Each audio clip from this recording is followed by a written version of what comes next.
रास्ता दुर्घटना केते भयानक हो पारे ताहा ये चित्र बयान करुछि। आपण देखि परते गोटे ऑटो रिक्शार जो चित्र एई ऑटो रिक्शा गत काली राति रे केसिंगारू 9 जन यात्री को नहीं राति रे एपटे जाउथला। जदि आमे कहबा जो यात्री माने थिले से माने तमिलनाडु रे श्रमिक भाबे काम करुथिले।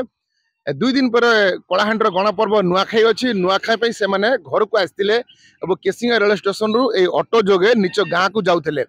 हेले एठारे एक सीमेंट बोझेई ट्रक छुड़ा होइतिला। से ट्रक को पछपटू ये ऑटोटी धक्का देइथिला। धक्का एते जोर थिला जे जो कहती ऑटोटी पूरा भांगी रुची चुरमार हो जाइछि। आ रास्ता रे आपण देखि परथु एठी रास्ता रे रक्तर बन्या हेछि।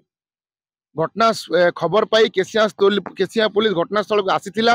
केसिया पुलिस समस्त को उद्धार करी केसिया डाक्तरखाना को नैथिला।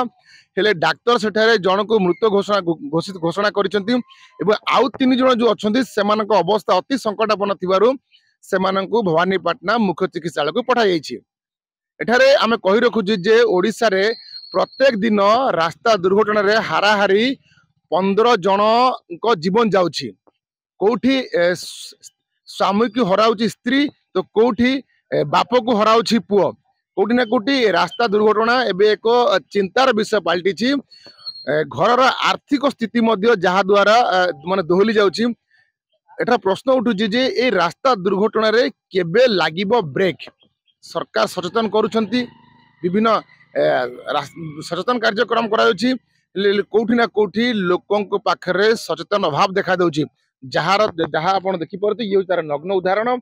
ए रास्ता रे प्रत्येक दिन किछि ना किछि एबडी दुर्घटना होइथाय। सो एमिति लागुछि जेमिति ए रास्ता रे दुर्घटना एक नीतिदिनिया घटना हो जाइछि।